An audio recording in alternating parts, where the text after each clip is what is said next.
Namo Buddhaya. Welcome and welcome back to another video. From today's video, we're going to discuss about one of the major problems that we go through in our mind when it comes to the stress and anxiety. And that is the what if scenarios, the catastrophizing of mind. Now, this state of mind can affect for many people, and they suffer a lot when these kind of thought patterns hit their mind, right?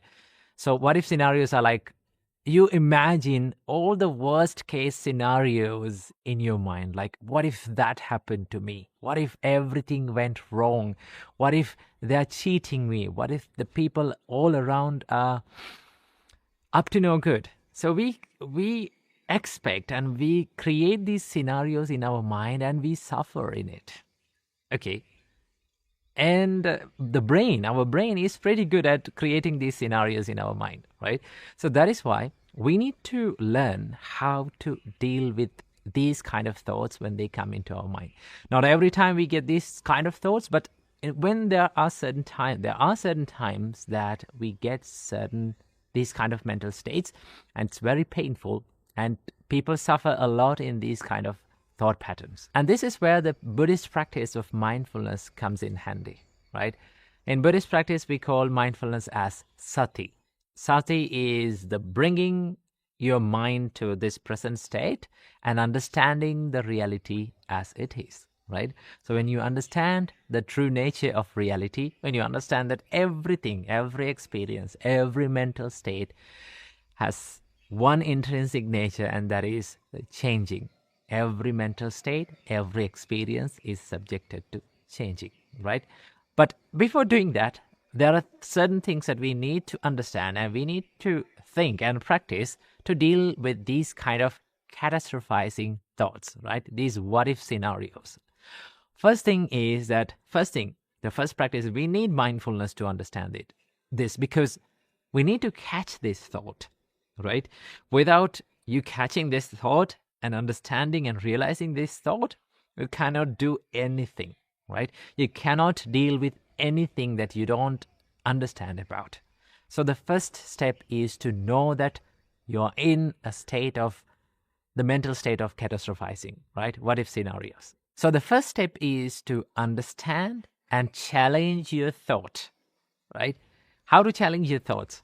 Now, in this practice, we need mindfulness. We need to catch this thought, right? And understand as it is. And then ask the question from yourself that, is this the reality, or is this just another distortion of my mind about the reality of the life, right? Because the mind and our brain can distort the reality in many ways. It can create many scenarios, but in reality, the problem is very, very little. Right? Sometimes there is no problem. I've seen this a lot of times in mind, that when we don't have much things to worry about, right? When the life goes smoothly, we worry about even about the little things in life. Okay? So that is why first we need to understand, is this reality or is this another distortion of my mind about the reality, right? When you understand this, when you come to this present moment and understand what reality is, then you find that there are very few things that we need to worry about, and many things, right? 99% of what we go through is just another distortion of our mind, right? So challenging your thought is very important when you deal with these kinds of mental states. And once you understand the reality, then you can ask from yourself that, what can I do about it? Is there anything that is under my control that I can take some actions to change this state, right? And then you understand that there are certain things in life that are under your control and that are not under your control, that are out of your control. So then you have to realize that the things that are under your control is totally worth worrying and totally worth taking actions. And the things that are not under your control, we don't have anything to do about it. And also we can't change that state. So what we can do is we can accept it, right? Once you realize the reality, one thing that you can do is to understand what is in your control and what is not in your control. And that is the next thing that you have to do. And once you understand the present state of mind, now you can add a little mindful practice to your life, right? Such as breathing meditation, right? A mindful in-breath and out-breath will help you to relieve your stress. Okay, this is something the Buddha introduced us to do, and Buddha emphasizes to do, to stop the chattering of your mind, to stop this restlessness of your mind. Because once you're in these kind of mental states, one thing that happens to your mind is you become restless. So a mindful breathing practice will help you to relieve the anxiety and relieve the stress from your mind and become more peaceful and calm. And there's another practice that you can do, and this is not directly mentioned in Buddhism, but you can set a time to worry about things, right?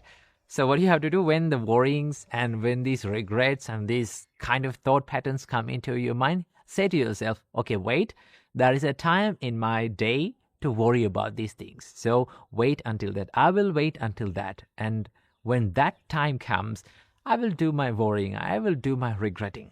So what you do, you set an alarm to yourself that I will worry in the future.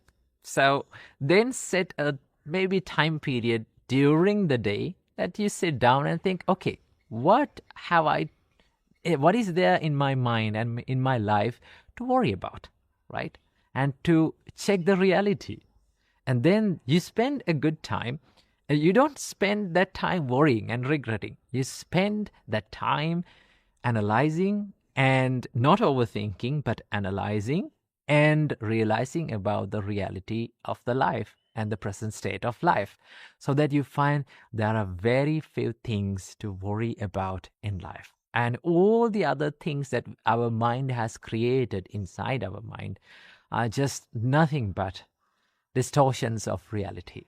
So these are the few practices that you can add to your life. Whenever you get these kind of thought patterns, practicing these tips will help you to ease up your mental state. So practice this and make your mind peaceful and calm. Namo Buddhaya. Namo Buddhaya. If you take a healthy seed and plant it in an infertile pot or infertile soil, what will happen to the seed? Slowly by slowly, it will start to die. It will never grow. The problem was not in the seed. The problem was in the environment. Same goes with our life. Although we are good people, although we have good qualities inside us, the environment or the people around us can affect the good qualities and can affect our inner values. And that is why in Buddha's teachings, the biggest amount of focus is given for the people who we associate. At one time, Venerable Ananda asked from the Buddha, says to the Buddha, I think half of this Buddhist practice depends on who we associate, or half of the Buddhist practice depends on good friends. Then the Buddha said, Ananda, do not say that. Ananda, the full Buddhist practice, the fullest Buddhist practice depends on, the whole Buddhist practice depends on having good friends and having better friends. In Buddhism, we call them Kalyana Mitta, the noble friends. So who are noble friends? Noble friends are the friends who they direct you to do good things and to be a better person and to cultivate the inner values like love, compassion, patience, and practicing the Dharma. All these things, the people who help you to develop these things. So in the Buddha's teachings, having good friends around you is considered as a blessing to your life. The Buddha says this in Mahamangala Sutta. The Buddha says, Asevana cha balanang panditanang cha sevana etam mangala muttamang. That means the Buddha said, do not associate with people with lower qualities. Associate with people with higher good qualities. Okay, having a good association with people who have higher values and higher qualities will help you to improve in your life. And that is why in the Buddha's teachings, a major focus is given to the people who we associate. Even in the monks community, when we are living with monks, monks live in one aim, with the one aim to practice the inner qualities like love and compassion, sharing, meditations, and spiritual practice. When you're being around such a community, it is very easy for you to practice it. Now, when I began the practice of the monkshood, it was a challenge for us to practice these qualities like meditation. For an example, it was very difficult to meditate in the beginning, but we had group meditations. That means our senior monks meditated with us. Okay, we were sitting with the senior monks and we were meditating, and we see from the beginning of our monkhood, we saw that our senior monks are meditating for hours and hours, and that inspired us to meditate. So having and being with a community of people who are like-minded and being with people who can help you to improve is a blessing for all of our life. Now, when I say this, I know the question that comes to your mind: how can I have people around me that helps me to improve? Okay, because I live in a toxic environment. Maybe you're living in a toxic environment. Now, that is the problem that most of the other people have, right? And then you may ask, like, I am living in a toxic environment, so how can I find good friends, and how can I find people who are going to help me? Well, I know we don't get the exact environment that we expect all the time. There will be always toxic people around us. There will be always unfavorable environments around us. Okay? But from time to time, we get into contact with people with better qualities and better people and with higher values. And do not lose that association. Connect with them, be with them, get inspired with them, and then associate. Keep associating those people from time to time. The more you associate them, the more you develop the inner qualities. It's something like this. If you grow a plant in a little pot, right? For an example, if you take a bonsai plant, it grows in a little pot, right? So the environment is limited, the soil is limited. Okay, so what happens to the tree? It doesn't grow much. Okay, it starts to grow slowly, but because of the environment, because the roots are stuck in that little amount of soil. What will happen if just one root came out of that pot and got connected with the ground? What will happen? The tree starts to grow. Same like that. If you get one connection, just one connection with a better person, or a better person who has good qualities and who can help you, you should not lose that connection, right? You have to be connected with that person and you have to grow, and that will help you to grow in your life. So then the environment that you live in will not matter to you, because you have that valuable connection with that one person. Okay, and that is why we need to choose the people who we associate wisely, because who we are the people who we associate. And that is why they say that you are the average of 5 people who you associate.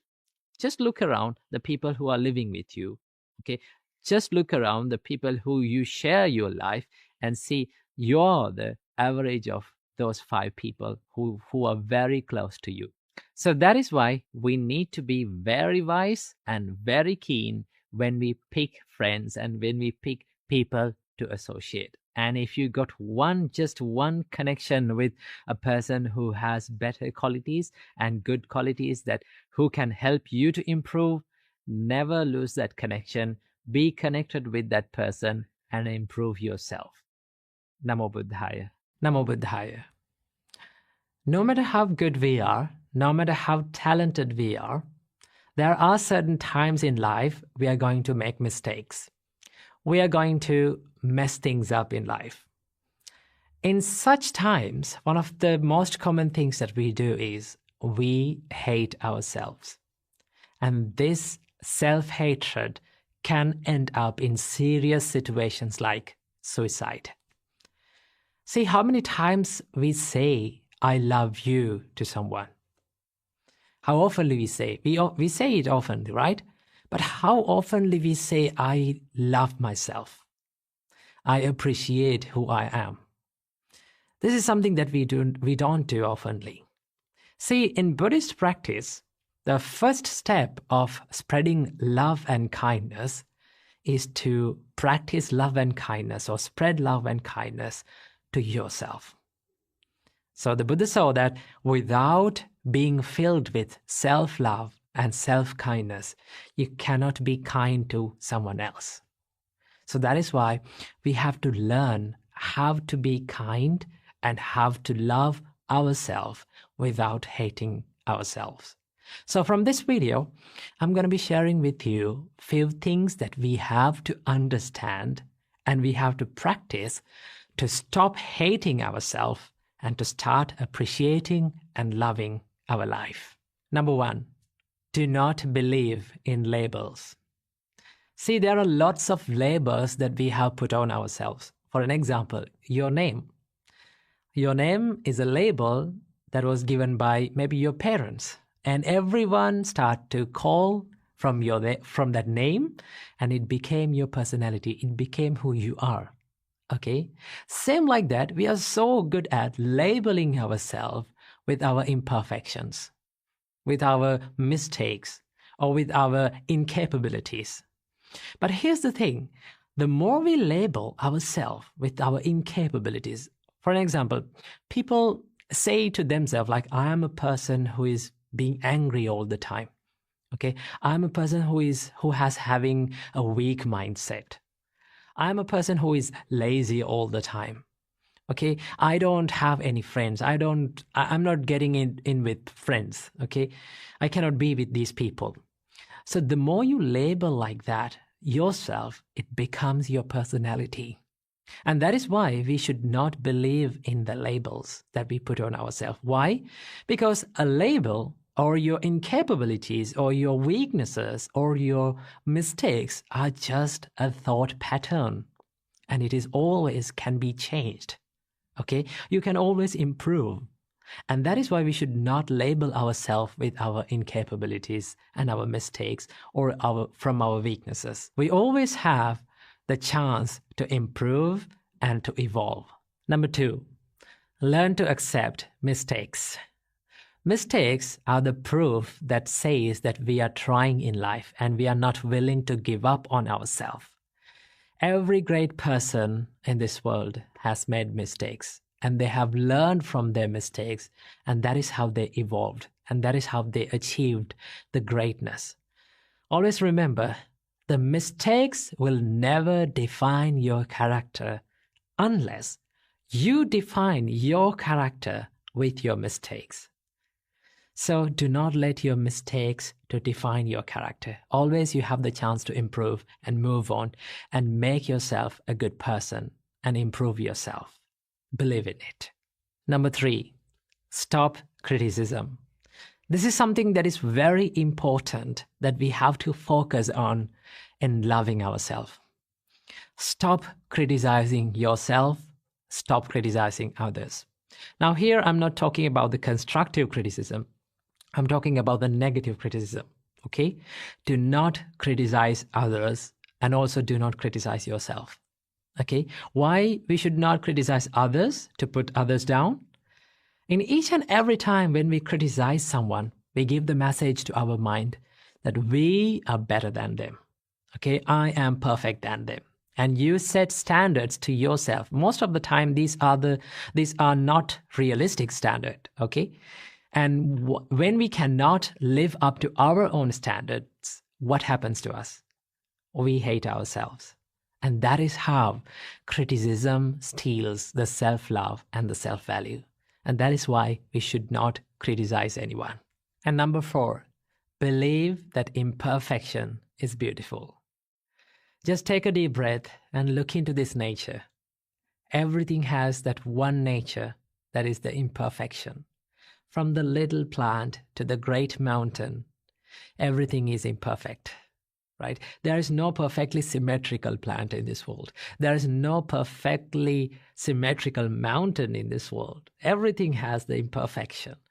And as humans, we also imperfect human beings, okay? And also it gives the chance for us to evolve.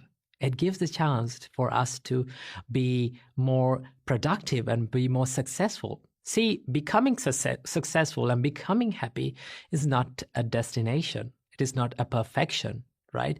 It is always a journey. We have to keep improving ourselves. We have to keep becoming successful, becoming happy. It is a journey that we go through in this life. So when you accept the imperfections, no matter how good we are, no matter how talented we are, no matter how great we are, there will be always imperfections in life. When we accept it, we can focus our kindness and our love towards ourselves. And also, every single day, this is something that you can practice. When you wake up in the morning, just sit on the bed and think, no matter how imperfect I am, no matter what mistake that I do in my life, I'm not going to give up on myself, right? I keep improving myself. I keep making myself a good person, a happier person, and I will never let go of myself. This is not something that is called selfishness. Selfishness is expecting many unrealistic things from yourself, right? And then when you're not up to your standards, you start to hate yourself. And that is why when you truly love yourself, truly love your imperfections, and truly love who you are and accept who you are, you get the chance to improve and you get the chance to evolve. And these are the things that we have to keep in mind in order to practice the self-love and improve the self-value. So keep practicing these things and make your life happier and healthier. Namo Buddhaya. Namo Buddhaya. Welcome everyone to another video. Today, from this video, I want to share with you few habits and practices that we monks practice in our daily life. And also I want to share with you few my personal practices that I do in my daily life. And I believe these practices and habits can help you to achieve a more happier and a more fulfilling life. Now, have you seen people, those who are doing extraordinary things, that average people wonder and think like, how on earth that person did that? Some people call it luck, okay? Some people call it they are clever. Some people call that they are very skillful, okay? But I would say the secret behind their achievement is a good set of habits that they have done every single day and they have practiced every single day, and those practices and those habits has become a normal part of their life. And that is why we have to focus our mind on the habits and the practices that we do in our daily life. Because what we do in our daily life, what we think in our daily life makes who we are, makes the character, okay, makes our character. So that is why we have to focus on the good habits and try as much as possible to remove the toxic habits and replace them with a good one. So I believe these habits, these monk habits and personal habits will help you to achieve a more happier and a more fulfilling life. So without any further ado, let's dive into these habits. The first practice is the morning gratitude practice. Now, this is something that we monks practice every single morning. And that is to be thankful for and grateful for everything and every person in our life. So the first thing that I practice is I become thankful for the Buddha in the first step. And also for his teachings, it is called Dhamma, and noble community of monks, that is called the Sangha. So these are the three jewels in my life. So I become thankful for all those three jewels. And also, I genuinely become thankful for my teacher who taught me the Buddha's teachings. And also, I become thankful for my parents and my brother monks and people who offer me foods. Now, as monks, we don't earn money, we don't cook. So people come to the temple and they offer us food. So when we receive the food, we genuinely become thankful for them. And also, I become thankful for all the people who helps me during the day. For an example, there are so many people who are helping me to create these videos. So every single morning, I become thankful for them. And you can become thankful for them as well. And also, you can simply be thankful for everything and every experience and every person in our life. And also remember that you can be thankful for bad people as well, right? People who gave you tough times.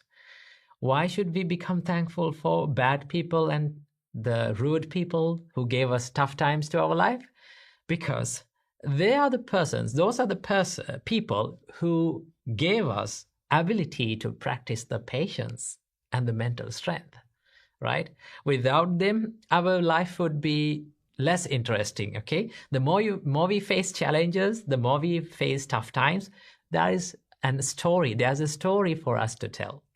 So we can be simply thankful for them as well for making our life story more interesting. In that way, you can practice this gratitude practice every single morning. When you practice the gratefulness and when you simply become thankful for everything and every person in your life, you start to feel the value of your life. Because sometimes we forget that we have a value in our life and think like, oh, my life is miserable. My life is worthless. My life has no value. But if you really think about it, if you really focus about it, our life is more valuable. And the first practice is that to practice the morning gratitude. The second practice that I want to share with you today is the morning meditation. Morning meditation is one of the most important practices that we do in our monk's life, right? Why meditate in the morning, especially? Morning is one of the best times to meditate because your mind is so calm and peaceful in that time. And also your surrounding is calm and peaceful at that time. Okay, so morning meditations give you a refreshed start to your day.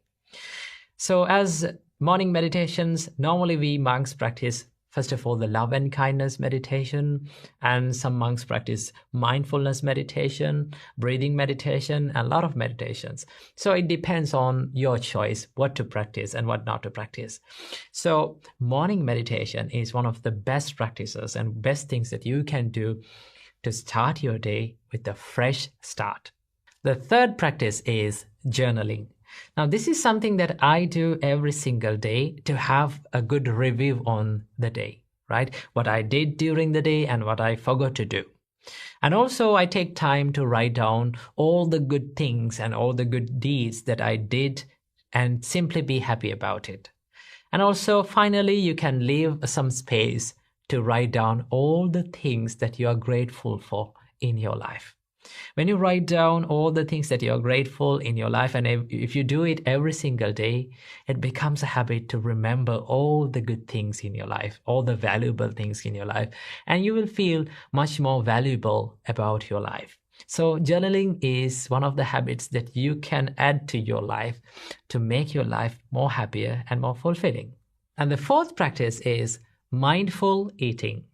Now, this is one practice that we monks do almost every single day. Normally, as monks, we all only have 2 meals per day. And in some monasteries, some monks have only 1 meal per day. So while we are having our meals, we become mindful and we focus our mind on the food that we are taking, right? So the first step is to recall and reflect on the purpose of eating.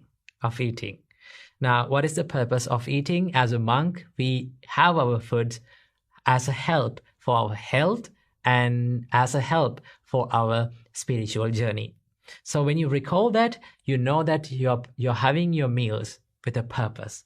And also, the next step is to be more mindful and focus our mind on eating. You can focus your mind on the texture of the food and the taste of the food and the warmth of the food, and simply be aware of it while having the meals. Now, while you are having these meals, the surrounding, and when everyone is having that meal in the same way, the surrounding is very quiet and calm as the monastery's dining hall. One interesting about the monastery's dining hall is the monastery's dining hall is very calm and quiet while the monks are having the meals, because they simply become mindful about their food. So mindful eating is one practice that you can do in your life. And if you're having a busy life, right, if you don't have some time to meditate, a separate time to meditate, you can practice this mindful eating practice as a meditation. So if you want to know how to practice this, you can watch this video right here, that I have done a separate video to how to meditate in a busy life. Check that as well. So this mindful practice is one of the good practices that you can do in your daily life. The fifth and the final practice that I want to share with you today is planning the day. Now, why should we plan the day? Because most of the time we spend our day in autopilot mode, right? We always think, what should we do next? Sometimes we wonder what we are going to do, what we are going to do next. And sometimes we do the things that we don't want to do, and we don't give that priority to the important things in our life, and we miss to do all those important things. And that is why it is really important to plan your day before you start. So every single day before you're going to bed, you can take a book or whatever that you use to note down, right? And plan your day and prioritize the most important things that you should do and you should focus on during the day, and try to do that most important task during the day in the first place, right? Try as much as possible to do the most important and the most difficult task during the day in the first place. Why should you do this? Because after doing that, you have that mental freedom, right? Mental clarity to do and focus on other things that values to your life.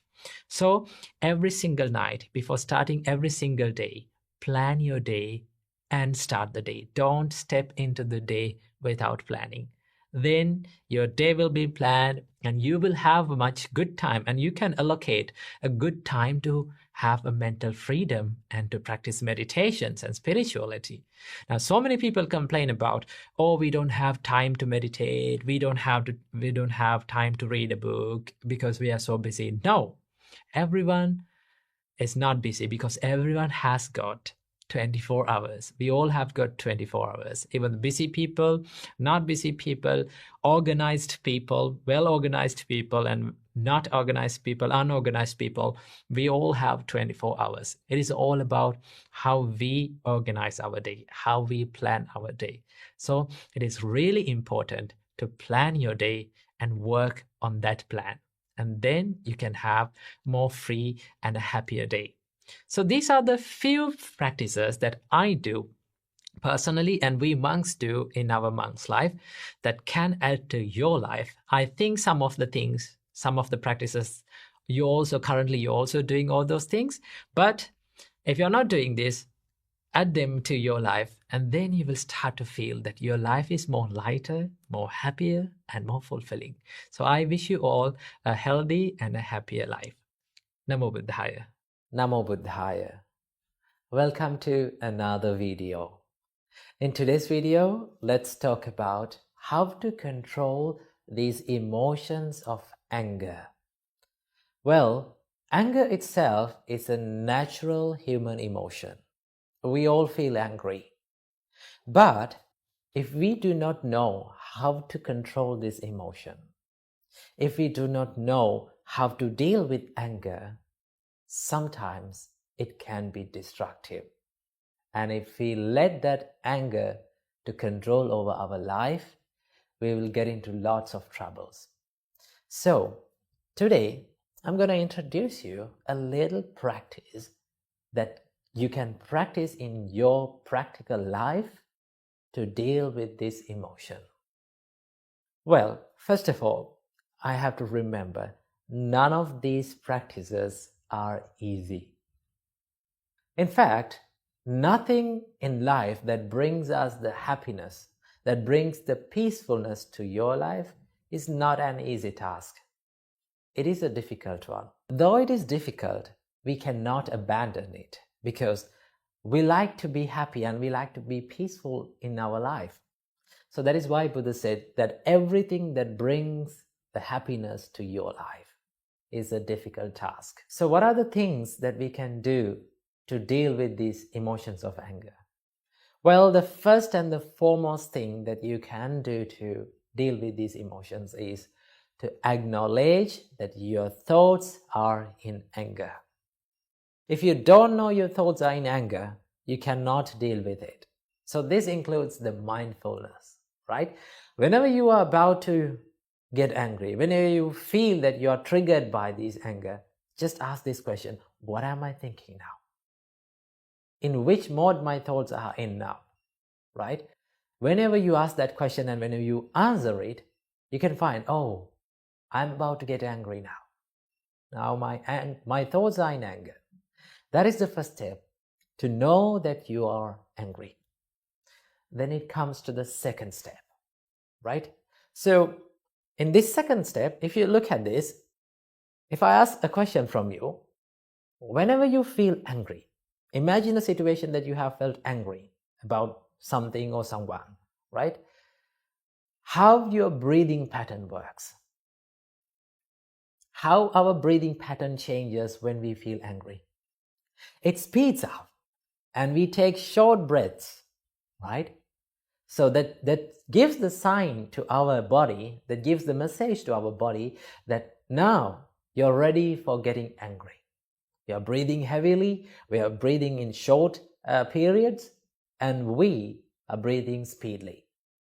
So the first thing that you can do is to slow down your breathing pattern. Take a deep breath in and let it out. Take another deep breath in and let it down. Slowing down the breathing pattern will help you to calm your body and calm your mind, right? Whenever we feel calm and when we are about to take a rest, what is the thing that we do? For an example, after a long day of work, when you come home and after having a good shower, if you fell on the couch, right? If you fell on the bed, what is the first thing that you do? You take a deep breath in and let it out. That is the thing that you do. That means you are giving the signal to your body that you're about to get calm or to have a rest. So the thing that we have to do, whenever we feel angry, whenever we feel we panicked, just give the message to your body that be calm by taking 2 to 3 deep breaths in and out, right? So breathing can help you a lot. Then as the third step, now you're a little bit peaceful and calming. Now you can wisely reflect on your thought pattern. When you reflect about your thoughts, you can find, why did I become angry with this person? What is that? Then you can find that anger does not prevail in the outer world, in that person or that thing, specific thing. Anger prevails in my mind, right? It is something that I have created. Whenever you come to a situation that you are triggered to be angry, you come up with these two choices, either to react with negativity or to respond with positivity. That is up to you, right? And your experiences and your good and bad experiences depends on these choices that you make. So you totally have the power and you totally have the privilege to respond with positivity, right? So you have to believe in patience for that. Remember, there is nothing in this world, there is no problem in this world that has been solved with anger. That is why Buddha said, anger does not cease by anger, or hatred does not cease by hatred. Hatred is seized by love and kindness only. So you have to believe in patience. and compassion and forgiveness. That is the way that you're going to solve the problem, right? Though you react in anger, though you yell out or scream or take actions with anger, that is not going to help. That is not going to solve the problem.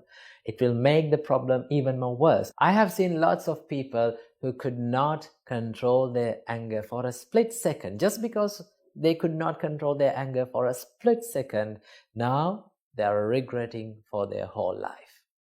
So remember, anger is not going to help you. So when you believe in patience and kindness and compassion, you will have this strength to face that situation more positively. Remember what Buddha said. The Buddha said, before you do something from your body, from your speech, or from your mind, just wisely reflect that what I'm going to do, is this worthy of doing? Is it bringing happiness to myself, or is it bringing happiness to others? Is it going to hurt others, or is it going to hurt myself? If it is hurting you and if it is hurting to other self, do not try to do it. Remember, it is okay that we feel angry sometimes in our mind, but it is not okay to let that anger to flow out from our bodily actions and our words, right? So remember, this is how we can control it. Always believe in patience and kindness. That is where you're gonna solve the problems. So this is a little practice where we can deal with these emotions of anger. So practice these practices little by little and make your life a peaceful one. Namo Buddhaya. Namo Buddhaya. Welcome to another video. In today's video, I'm going to introduce you to the most famous Buddhist text in this world. Now, if you are new to Buddhism and if you'd like to learn more about Buddhism, this is one of the best books that you can read. So, the book's name is Dhammapada. Now, what is Dhammapada?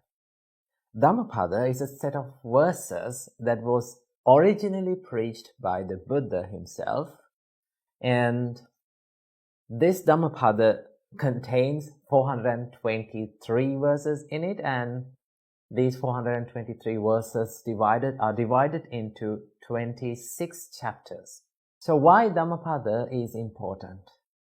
You know, for Hindus we have Gita, and in Christianity we have Bible, and in Islam we have Quran. Same like that, to the Buddhist world we have Dhammapada. Now Dhammapada is not the only text that we have to learn Buddhism. There are many texts, but this is called as the handbook of Buddhists. Why it is called as handbook of Buddhists? If you went through 2-3 random pages and if you read on 2-3 verses, you can learn many life advices. You can learn many Dhamma facts about life. So that is why it is called the handbook of Buddhists. So that is why it is widely used, and this is the most famous Buddhist text in this world. So as an example, if you turn to a random page and if you read a verse, you can find something very valuable. Let's go for that. So in 236th verse, the Buddha says, "Make an island for yourself. Strive hard and become wise. Get rid of impurities and cleanse of stain. You shall enter the celestial abode of the noble ones." It goes like that. So if you turn to another random page and if you read a verse, it goes like this. "The good shine even more afar, like the Himalayan mountain. But the wicked are unseen, like the arrows shot in the night." So if you turn to random pages and if you read, you can gain many life advices and many valuable Dhamma facts. So that is why we have to use this Dhammapada. If you are interested in using this Dhammapada, I will link down some links below that you can find Dhammapada and read it online also. And also there are some links that you can download the PDF file, links down below. So this is the importance of Dhammapada, and that is why it is known as the most famous Buddhist books in this world. So that is the end of this little introduction video. So I hope you found something very valuable to your life.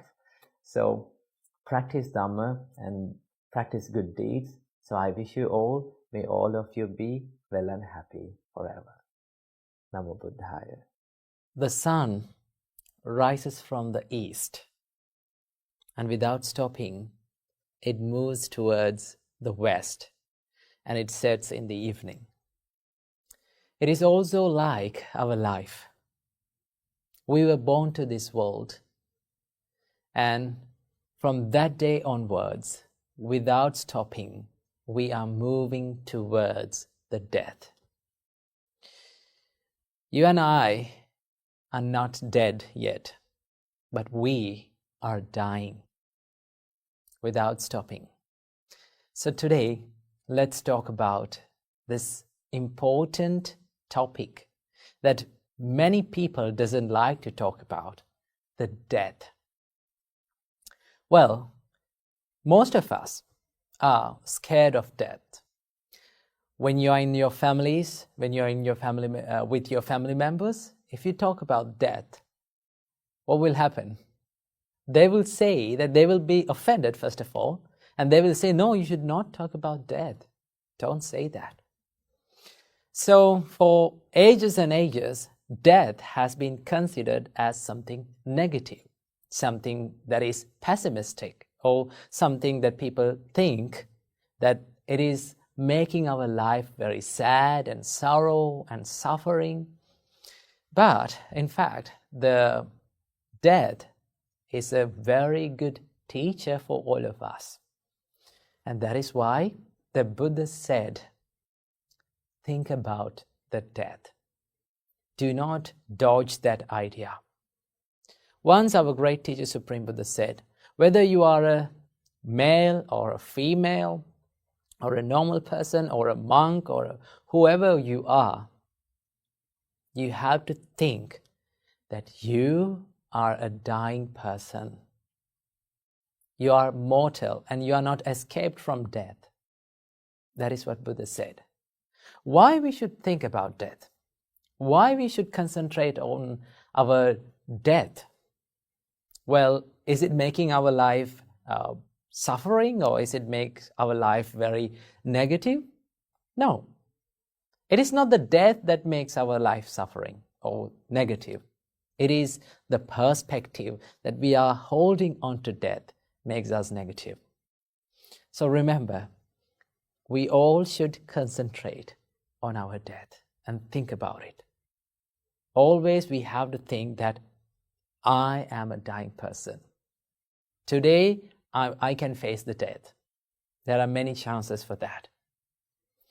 So when we think about that, Buddha said, it says and it tells you, the death tells you that, hey, you have an expire date. You're not going to live forever on this world. No? You have a little time on this earth. So before you meet your death, you have to be a good person. You have to cultivate more good qualities in your life. You have to spread the love and affection and compassion towards this world, because that is why we are here for. So in this limited time, we have to do that. We have to cultivate more good qualities in our life, right? We have to be a good person to this world, because that will leave beautiful memories in the people's hearts. The Buddha said that people are intoxicated with their life, right? People think that they are not going to die. We often do not feel that we are going to die, do we? No. We think that we are going to live for the next day and to the next day. We have so many plans in our life, right? But from a split second, within a split second, everything can change. Okay? So that is why Buddha said, people are intoxicated with life, and when they are intoxicated with life, what happens to you? You tend to do, and you are going to do the bad things or evil things from your body, from your speech, and from your mind. But if a person who is reminding his death, if a person who is reminding that to himself that I'm going to die one day, he knows that at any time he can die, right? So he knows that I have a little time on this earth, so before I meet my death, I have to add more good qualities to my life. So that is what the death teaches us.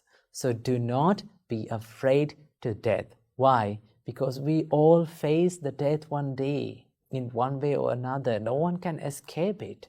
No one can run away from it. So that is a reality. So why not we think about it and make our minds strong to face that with a happy mind, in a successful way. So that is why the Buddha said to concentrate on death. So whenever you are possible, and every morning, think that today I might die. So if I'm going to die today, what are the things that I should do? I should give more love to my people around me. I should help them, because at the end, these materialistic things that you are holding onto is not going to help you. Only the good qualities will help you on your way. So think about the death. Do not be afraid of it, because when you think about the death, your life will be more and more successful. Keep that in mind. Namo Buddhaya. Namo Buddhaya. Welcome you all wonderful people and my dear sons and daughters. This is the second video of Essence of Buddhism video series. In the last video, we learned the first verse of where the Buddha describes about the essence of Buddhism. So in this video, I'm going to share with you the second verse, right? So if you haven't watched the first video, just check out this video right here. You can learn about the first verse that teaches us about the essence of Buddhism. Right, let's get to the verse first. So in this verse, Buddha teaches us special qualities that we have to practice in our life. So first of all, I will chant it for you and you have to listen it closely. And after that, let's learn the meaning. The verse goes like this. Khanti paramang tapotitikha Nibbanang paramang vadanti buddha Nahi pabbajito parupaghati Samano hoti parang vihetayanto. So let's learn the meaning of this verse. Khanti paramang tapotitika. Buddha teaches us the patience is the highest virtue that you can practice in this world. Now, how can we be patient? Now, Buddha teaches that you have to be patient when people speak rude words to you, right? Most of the time, when people blames us, when people criticizes us, when people say mean things to us, what is the normal reaction, natural reaction of ourselves? The anger, the rude words, right? This is the natural reaction. Buddha said, no, don't react in anger, right? Be patient. Now, being patient does not mean enduring or tolerating the things out of fear. You should not be fear of anyone, right? You don't want to be fear of the person who is speaking rude to you, but still, What you have to do, patience means really being patient or tolerating these things positively, right? He's afraid of losing his temper. He doesn't like to lose his temper and speak rude words. Now, when you become patient, Buddha said, you should not hate the person who is speaking rude words to you, right? Is it very easy? No, it's very difficult, right? Now, most of the people say, when I say these things, like, it's very easy for you to say to be patient, but it's very difficult in the practical world. Yeah, it is very difficult. Even we, the monks, have to go through such situations. Even we have to practice patience. We have to be kind to people sometimes. We should not let our anger to take action. Otherwise, if we keep on doing these evil things, if we keep on practicing the anger, hatred, and selfishness, there will be no value in our life. There will be no good in our life. And that is why Buddha said, you have to be patient. And also Buddha said, you have to be patient when you're going through hard and tough situations, either physically, mentally, or socially. Sometimes you have to go through tough situations in your body. You may fall ill. You may have so many difficult, painful feelings inside your body. Buddha said, be patient. Don't lose your temper. Don't be angry when you're having the physical pains.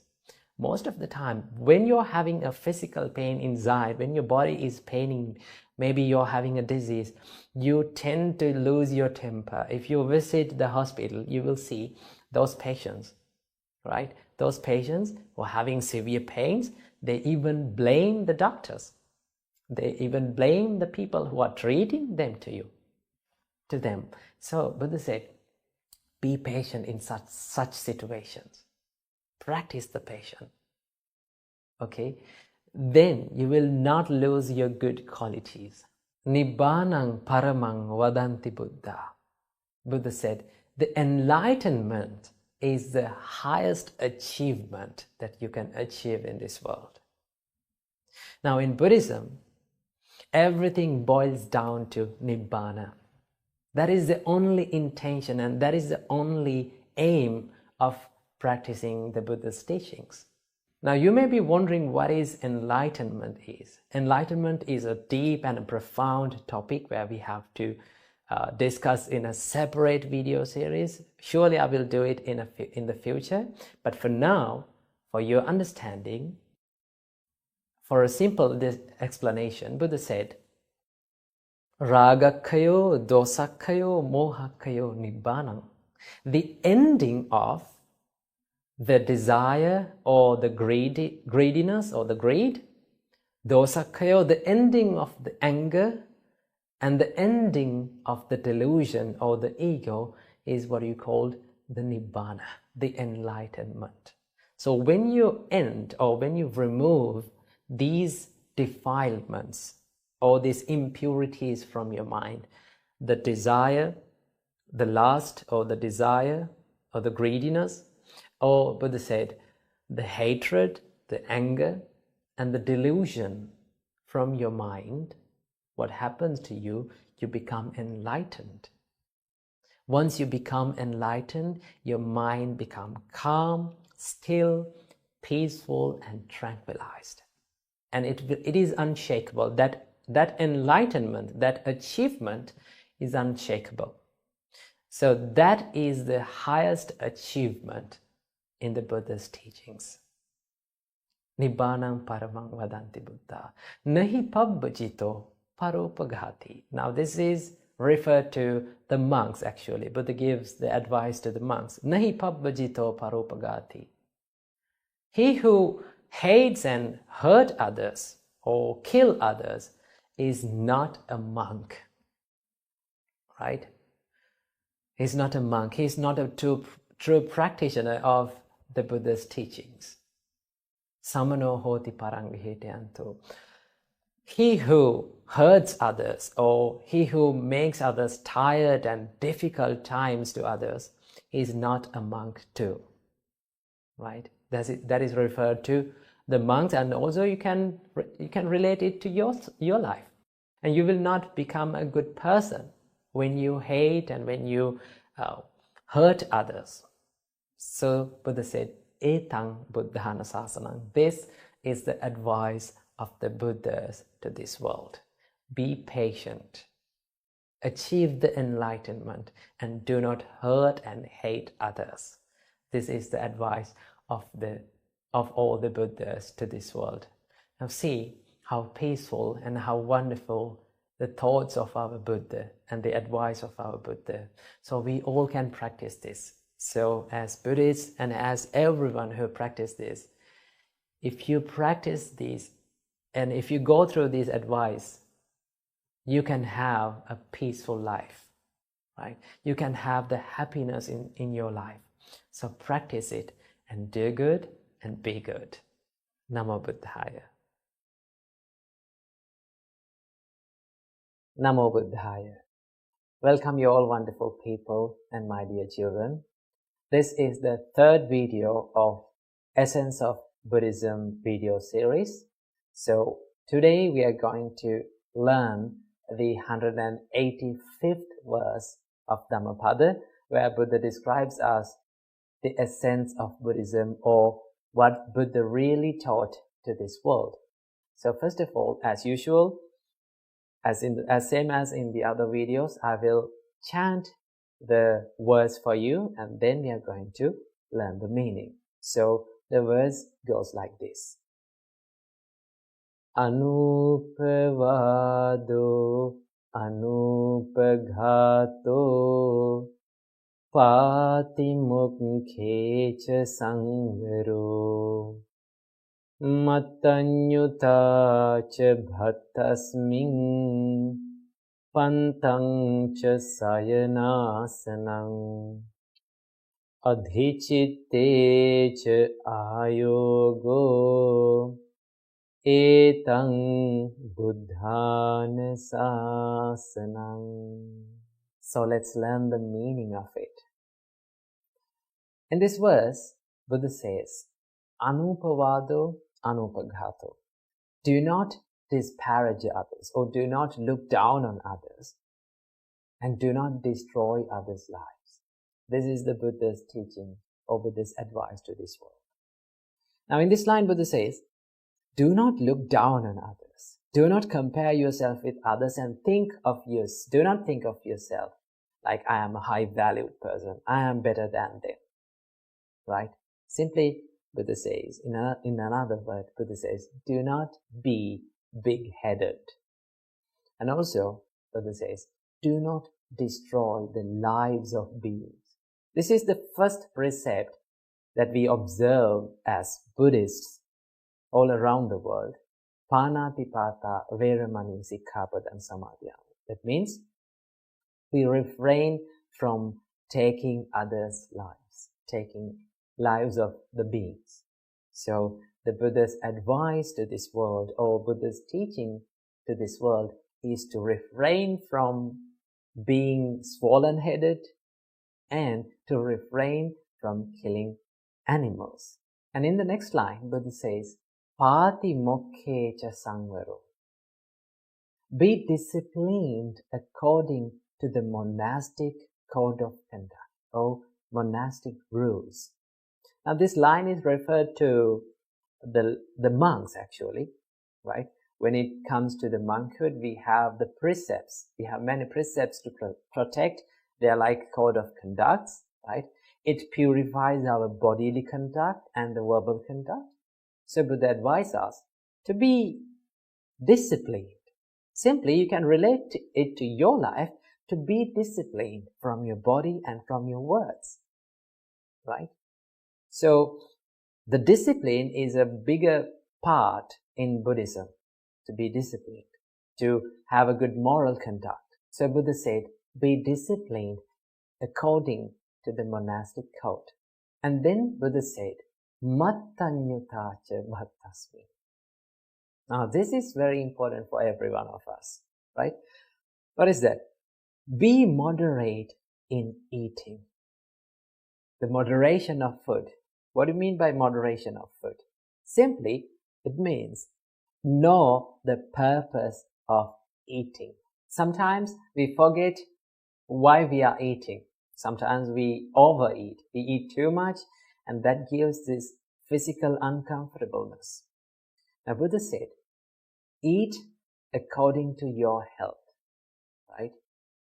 Eat the food to have a better health and to sustain this life, not to enjoy by eating too much and be living an unhealthy life. So in Buddhism, healthiness or this health is a bigger part. Buddha said, Arogya Paramalabha. Health is the greatest gift that you can receive in this world. So Buddha says, be moderate in eating, right? Do not overeat, because when we overeat, our craving and our lust take over our mind. That is why we overeat. So be moderate in eating and know the purpose of the food. Then Buddha said, Pantangcha Sayanasana. Now this is also referred to the monks, right? Buddha advised us to live in the forest where you are secluded from the people. You're away from these distractions. Now, you may not have this chance to live in a forest or live in a quiet and calm and peaceful place. Maybe you are living in a town in the middle of distraction. So how could you find the peacefulness according to Buddha's teachings? Now remember, the distraction is not really the distraction. You can live peacefully and you can live calmly in the middle of the distractions too, if you find the silence in between these distractions. Because now, for an example, if we try to meditate, right? Suppose a distractive sound came up. Maybe someone is banging to a nail. Maybe someone is making some noises. What is our reaction? What will be our reaction? Our reaction will be the anger, right? Our mind just clashes with that sound. So that will be a distraction.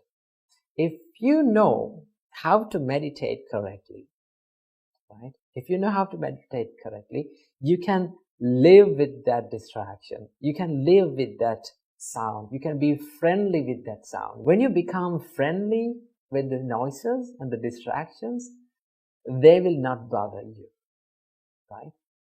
So that is the thing. You can find the peacefulness and the silence even in the middle of the distractions.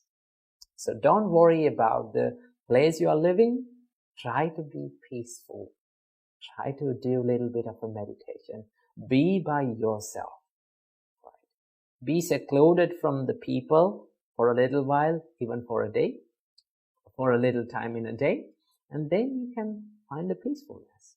So that is why Buddha said, so to dwell in the forest, for the monks actually, and then adicittecha ayogo. Now this is very important. Buddha said, be devoted to the meditation. Meditation must be a bigger part of your life. There are so many people, they are not meditating, right? But meditation must be a bigger part of our life. Because through that meditation, if we are meditating, you will start to feel the peacefulness, right? If you are doing it for a long time continuously, you will start to feel. The reason why many people doesn't find meditation is so enjoyable is because they give up in the first place. They expect too much from their life. They expect this calmness and peacefulness and stillness in the mind from the first session of the meditation or first day of the meditation. Trust me, that is not going to happen for many people. If there are lucky people out there, it will happen, but For many people, it's not going to happen. So don't expect too much from your meditation. Just you have to hanging to the process, keep doing it for a long time, then you will feel the peacefulness. So these are the pieces of advice that was given by the Buddha to this world. This is what the Buddha taught to this world. If we practice this, regardless of any kind of religion, everyone can practice this, right? Everyone can master these skills. And when you practice the Buddha's teachings, surely you will find the happiness of your life. So practice the Buddha's teachings. Be mindful, be kind, and be wise. And then you can live a happy life in this world. Namo Buddhaya.